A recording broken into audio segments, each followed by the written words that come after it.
Now let's move on to a story I found fascinating this morning because soaring car insurance really gets my goat, and it's been reported that fraudsters are now editing vehicle photos to add fake damage to their claims in the latest UK insurance scam.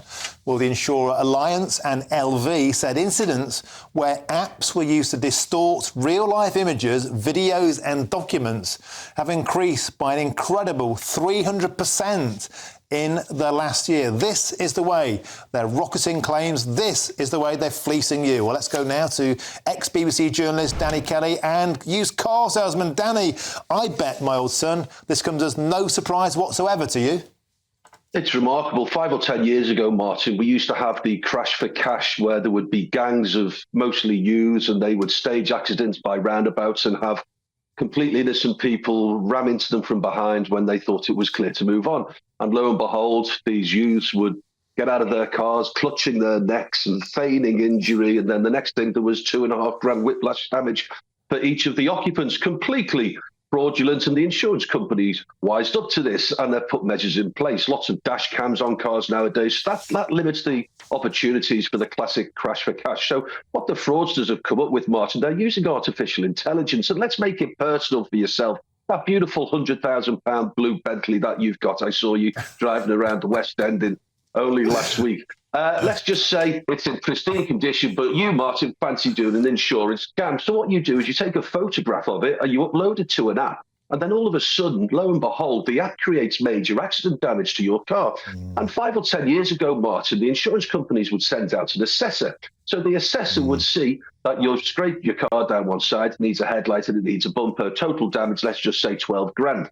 Nowadays, they'd ask you to upload some photographs. You've got a pal in the body shop game, Martin. He provides you a moody invoice, and then you get your 12 grand payout. It gets even more sophisticated, though, Martin. Let's just say you wanted to do an insurance scam on a £20,000 Range Rover that had been involved in an accident. The owner didn't have fully comprehensive, so he can't go through the insurance company. He's only third party. He puts it on eBay for 3 grand, spares or repair salvage. You go along and you buy it for 3 grand because it hasn't gone through any insurance protocol. You then register it in your name. 6 months later, it gets nicked. The insurance company asks you, well, what was the condition like? Because it's never been on any insurance register. You say the car was mint. You're asked to prove it. And what have you done, Martin? You've gone and taken a photograph of an identical car, but with this AI technology, you have superimposed your number plates onto this second-hand 25 grand pristine car, and you say, there's the evidence. The registration plate tells you all you need to know, and you get 25 grand. There was a gang that had been sentenced in Warwickshire about 18 months ago for doing exactly this. And the technology really is catching out a lot of people, but the insurance companies are onto it, Martin, because they've even got technology, AI, that can detect. It's not infallible, but they think that they can detect over a phone conversation if they're talking to someone who is indeed a liar.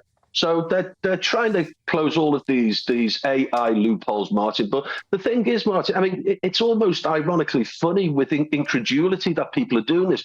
But people's insurance is rocketing. My own trade insurance, Martin, has more or less doubled in the last 12 months. I don't know anybody who isn't moaning about the cost of their car insurance. And that's why, because the insurance companies are having to cover the costs.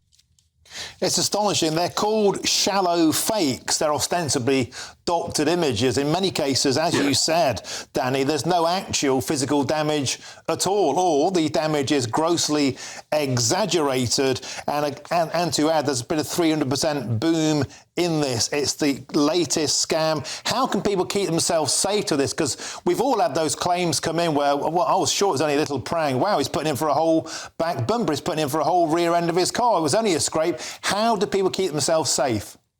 Well, Martin, it's the insurance company. The onus is on the insurance company to make sure they're not being scammed. And if they reduce the scams, then our policy should come down.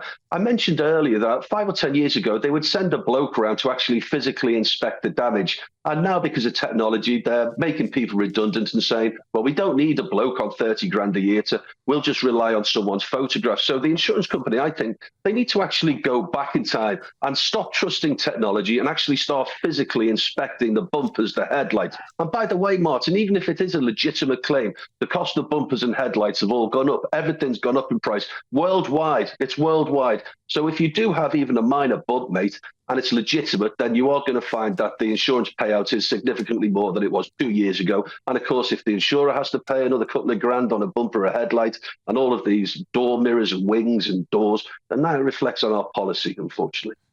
And isn't that the point? I know people have had their bumper stolen 3 or 4 times because the bumper on a Beamer can be worth a few grand. They don't need to bother nicking the whole car. They're just taking bits and bobs off. Martin, if you go onto eBay Motors, it's an Aladdin's cave. It's a den of iniquity, all robbed stuff, all stolen stuff, car interiors, Range Rover, BMW M5 interiors.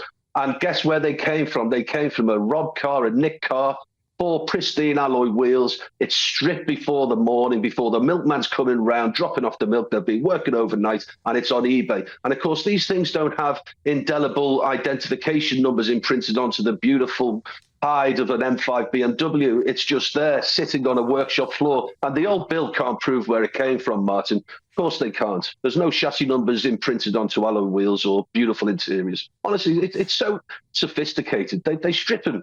And they'll send them off to Nigeria or something, the actual whole cars. The old bill are on top of it, but they're chasing their tails, mate. There's so many people at it.